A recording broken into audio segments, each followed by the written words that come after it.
tips on how to not only just get through the week, but to get through the week with a clear mind and without any type of stress. If you're new here, my name's Toria. I'm a mom of 5, and I always get asked, how do I do it with 5 kids?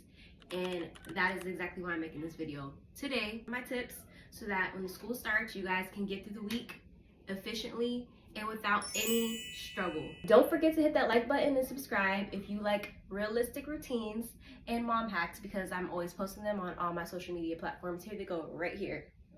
Subscribe before we get into it. In my opinion, it's very overwhelming to plan for the whole week. For example, the night before, I'm laying out clothes, I'm packing lunches. This is one thing I do. This is one of my hacks. Get yourself a tangible calendar. I keep this in my closet. Some people keep it in their living room, but I keep this in my closet. I write down doctor's appointments. I write down every time we have to work or any type of school activities that the kids have right here. Keep it right in my closet, because you know what I have to get every day in my closet? My clothes. So every day I take a look at this, I write it down. It's a lifesaver. So yes, plan every day. Take at least, it only takes about 10 minutes to check school papers, lay out the clothes. It depends on how many kids you have. I have 5, so it takes me a little longer. Clothes, shoes, socks, everything. Lay that out the night before, and the next morning, your mornings will be so much more smoother when you do everything the night before. This one is for busy moms like myself. By the way, this video is not just for moms. This could be a college student, anybody that has a busy, hectic week schedule. This video is for you. So what I do in the week, I pick one thing that I love or that I love to do for myself, because you cannot pour out of an empty cup. I'm sorry, I'm so passionate about this subject, you guys. And I hope this helps someone. Anyways, you cannot pour out of an empty cup. With that being said, pick one thing that you love to do and do it during the week. You could do it Monday through Friday. One thing, one day, just for you. I personally love to go walk by the beach after I drop off my kids. That's just a little me time. If you don't give yourself time, you're going to burn out. And this is very important. Like I said, for busy people, you have to disconnect from social media sometimes to get back on track to yourself, not only you, to make sure that you're there for your kids.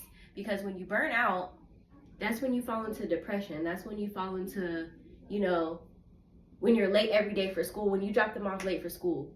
So for example, I'm gonna give you some examples. I personally love acai bowls, and I'm probably saying acai wrong. Correct me in the comments if I am. So sometimes, one day out of the week, I will go treat myself to an acai bowl after I drop the kids off. A lot of times, if I'm feeling down, I go by the water, because the water just energizes me. I don't know what it is about the water. Maybe because I'm a Cancer sign. Go to Target, go to Starbucks. Like, you deserve it. Treat yourself, because if you don't, and if you don't give yourself time, you will burn out so quickly. So that's tip number 2. Tip number 3 is have like theme days with your kids. Give them something to look forward to during the week. For example, I don't do it every Tuesday, but my kids love Taco Tuesdays. So I give them a choice of, Dorito tacos or the regular tacos or a burrito. I just cook a whole bunch of chicken, ground beef, and we do Taco Tuesdays, and that's something that they look forward to when we're not so busy during the week. Another thing you could do is do movie night Fridays, movie night Saturdays. That just gives the kids something to look forward to. And so say my kindergartner, he's having a hard time, falling asleep. I'm like, oh, well, you have 3 more days until, movie Friday or Taco Tuesday tomorrow. When you come home from school, you're gonna have to it just gives them something to look forward to, and it's easier for you to not have to fight and hassle them with doing something they don't want to do, waking up in the morning or going to sleep at night, the routines of night and day. It's just something to look forward to. That's tip number 3. Tip number 4 is very, very important, and you probably won't even guess what it is.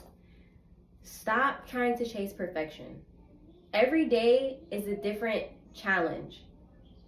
So by doing what I said in the first place, by planning your day ahead instead of planning your whole week, which gets you all, flustered or whatnot, once you set your day up the day before, you're not, expecting anything. You're just going by the list, and if things don't work out accordingly, you have the next day. All we're doing is trying to get through that day without being stressed out. Stress kills. That's what I'm starting to learn. There has been so many times where my kids have forgotten their lunch, or they forget their book bag, and I have to go either take it to them, or it's just those hectic mornings that get things discombobulated and try to throw off your day. And I am learning this myself. Not every day is going to be perfect.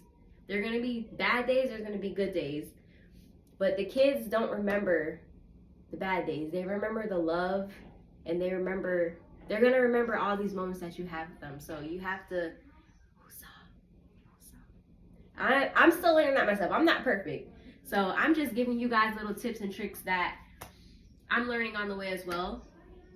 And that's number one for me, is not every day is going to be perfect, and we have the next day to start over again, kind of like a reset. If this video helps anyone, which I hope it does, please tag a mom who could use some of the information, or let me know your guys' tricks and hacks on how to survive a school week.